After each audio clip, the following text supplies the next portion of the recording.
ಬೇರ್ ಮಾಡೋದೇ ಇದ್ರ ಕೆಲಸ ಅಲ್ವಾ. ಹಾ ಹಾಗಾಗಿ ಸರ್, ಹಾ ಡೆಫಿನೆಟ್ಲಿ ಇದೆ, ಬಟ್ ಒಂದು ಬೇಸಿಕ್ ಇನ್ವೆಸ್ಟಿಗೇಷನ್ ಮಾಡಿಸಿ ಆಮೇಲೆ ಸ್ಟಾರ್ಟ್ ಮಾಡಿ sir. Okay sir, okay okay okay sir. ಇದನ್ನ ಈ ಪ್ರಾಡಕ್ಟ್ ಅನ್ನು ಎಷ್ಟು ದಿವಸ ನಾವು ಕಂಟಿನ್ಯೂಸ್ ಕೊಡ್ಬೇಕು ಸರ್? ಸರ್ ರಿಸಲ್ಟ್ ಬರೋವರೆಗೂ ನಾವು ತಗೋಬೇಕಲ್ವ ಸರ್? ಖಂಡಿತ ರಿಸಲ್ಟ್ ಬರೋವರೆಗೂ ನಾವು ತಗೋಬೇಕು, ಅದನ್ನು ಕಂಟಿನ್ಯೂಸ್ ಆಗಿ ಯೂಸ್ ಮಾಡಬೇಕು. ಸರ್ ಮೊದಲು ವಿಶ್ವನಾಥ್ ಸರ್ ನಾವು ಮಾಡ್ಬೇಕು. 30 ಆಗಿದೆ. ಆ ಮಗು ಇನ್ನೂ Okay. ಮೆಚೂರ್ಡ್ ಆಗಿಲ್ಲ ಸರ್. ಓಕೆ, ಅದು ಕೊಡ್ಬೋದಾ? ಇದು ವರ್ಕ್ ಆಗುತ್ತಾ? ಅಲ್ಲ ಖಂಡಿತ ವರ್ಕ್ ಆಗುತ್ತೆ ಸರ್, ಕೊಡ್ಬೋದು. ಹಾ. ಬಟ್ ನಮಗೆ ಒಂದು ಬೇಸಿಕ್ ಇನ್ವೆಸ್ಟಿಗೇಷನ್ಸ್ ಅವ್ರದ್ದೊಂದು USG ಅಬ್ಡೋಮಿನಲ್ ಪೆಲ್ವಿಕ್ ಸ್ಕ್ಯಾನು ಮತ್ತೆ ಬ್ಲಡ್ ಇನ್ವೆಸ್ಟಿಗೇಷನ್ಸ್ ಎರಡನ್ನೂ ನೋಡಿ ಆಮೇಲೆ ಸ್ಟಾರ್ಟ್ ಮಾಡೋದು ಎಲ್ಲ ಒಳ್ಳೆಯದು.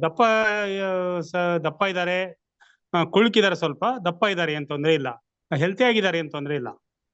ಅಲ್ಲ ಹಂಗಲ್ಲ, ನಾವು ಒಂದ್ಸರಿ ಈಗ USG ಅಬ್ಡೋಮಿನಲ್ ಪೆಲ್ವಿಕ್ ಸ್ಕ್ಯಾನ್ ಮಾಡಿದ್ರೆ ತಾನೇ ನಮ್ಗೆ ಮುಂದಿನ ಗೊತ್ತಾಗೋದು. ಸ್ಕ್ಯಾನಿಂಗ್ ಮಾಡಿಸ್ದೇನೆ ನಿಮಗೆ ಹೊರಗಡೆಯಿಂದ ನೋಡಿ ಹೆಂಗೆ ಹೇಳ್ತೀರಿ ನೀವು? ಒಳಗಡೆ ಇರೋ ರಿಪೋರ್ಟ್ ಇದ್ರೆ ತೊಂದ್ರೆನ ಕಳ್ಸಿಕೊಡ್ತೀನಿ ಹೇಳಿ ಸರ್. ಡೆಫಿನೆಟ್ಲಿ ಕಳಿಸಿ ಸರ್, ಆಮೇಲೆ ನಾನು ಹೇಳ್ತೀನಿ ಸರ್. ಕೊಡ್ಬೋದು ಸರ್, PCOD ಕೊಡ್ಬೋದು ಇದನ್ನ. ಏನಕ್ಕೆ ಅಂದ್ರೆ ಇದು ಹಾರ್ಮೋನ್ ಬ್ಯಾಲೆನ್ಸ್ ಮಾಡುತ್ತೆ. ಆನಂತರ ಅಲ್ಲಿ ಸಿಸ್ಟ್ಗಳು ರೆಡ್ಯೂಸ್ ಆಗ್ಲಿಕ್ಕೆ ಏನ್ ಬೇಕು ಅದ್ರದ್ದು ಕಾಂಪೋನೆಂಟ್ಸ್ ಇದರಲ್ಲಿದೆ, ಸಿಸ್ಟ್ಗಳು ಕೂಡ ರೆಡ್ಯೂಸ್ ಆಗುತ್ತೆ.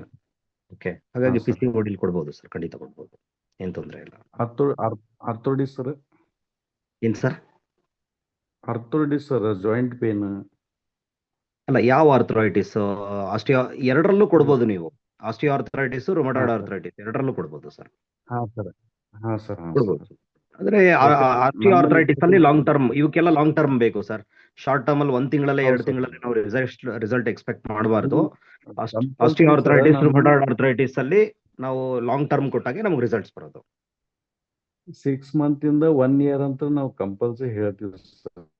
ಕೊಡಿ ಸರ್, ಖಂಡಿತ ಕೊಡಿ ಸರ್, ಆಗುತ್ತೆ, ರಿಸಲ್ಟ್ಸ್ ಬರುತ್ತೆ. ಅದಕ್ಕೋಸ್ಕರ ರೀ. ಹಾ ಸರ್, ಅದೇ ನಮ್ಮಲ್ಲಿ ಇರ್ತಕ್ಕಂಥದ್ದು ಬಹಳ ಪ್ರಾಬ್ಲಮ್ ಅಂದ್ರೆ ಜಾಯಿಂಟ್ ಪೇನ್ ಜಾಸ್ತಿ ಇದೆ ರೀ, ಮತ್ತು ಇನ್ನೊಂದು PCOD ಪ್ರಾಬ್ಲಮ್, ಅದೊಂದು ಪ್ರಾಬ್ಲಮ್ ಐತೆ ಸರ್.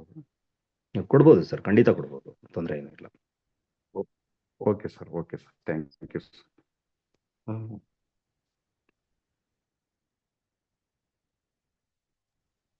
Okay sir, 8